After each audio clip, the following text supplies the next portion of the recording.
हजारों बोगस प्रमाण पत्रों के जरिए स्कूलों में अवैध रूप से शिक्षक नियुक्त किए गए हैं।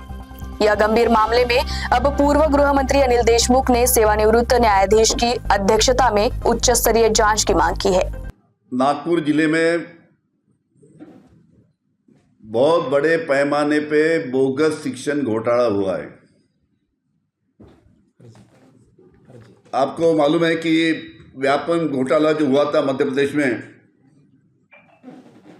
उससे भी बड़ा घोटाला ये बोगस शिक्षक घोटाला है।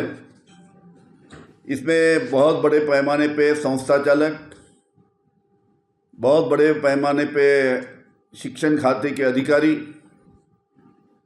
कुछ दलाल लोग एक एक शिक्षक को भर्ती करने के लिए 30 से 40 लाख रुपए दिए गए। उसी प्रकार उनकी बैकडेट में उनका जॉइनिंग बताया गया, उसके अरियर्स वो भी करीबन 20 25 लाख रुपए निकाले गए। ऐसा एक शिक्षक के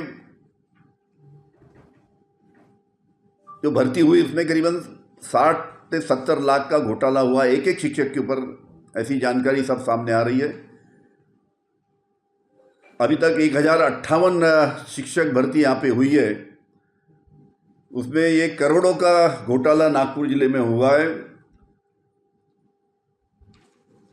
कुछ शिक्षक तो ऐसे, उनको खुद को मालूम नहीं कि मेरी ये स्कूल में मेरी नौकरी वहाँ पे चल रही, मेरा पगार वहाँ पे निकल रहा है।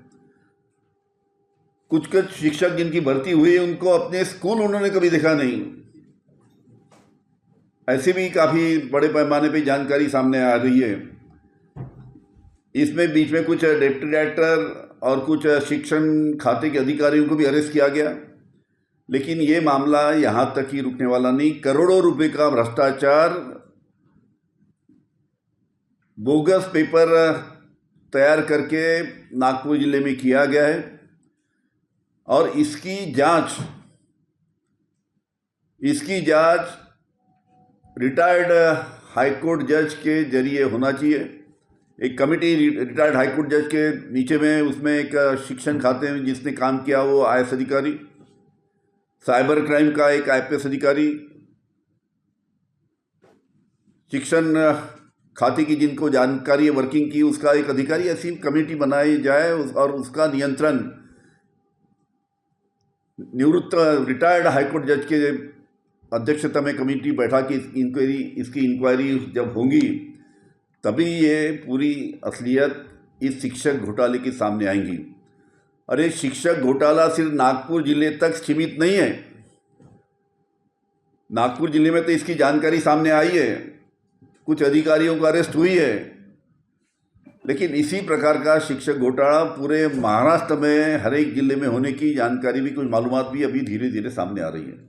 करके इसकी इंक्वायरी रिटायर्ड हाईकोर्ट जज के जरिए से होना चाहिए।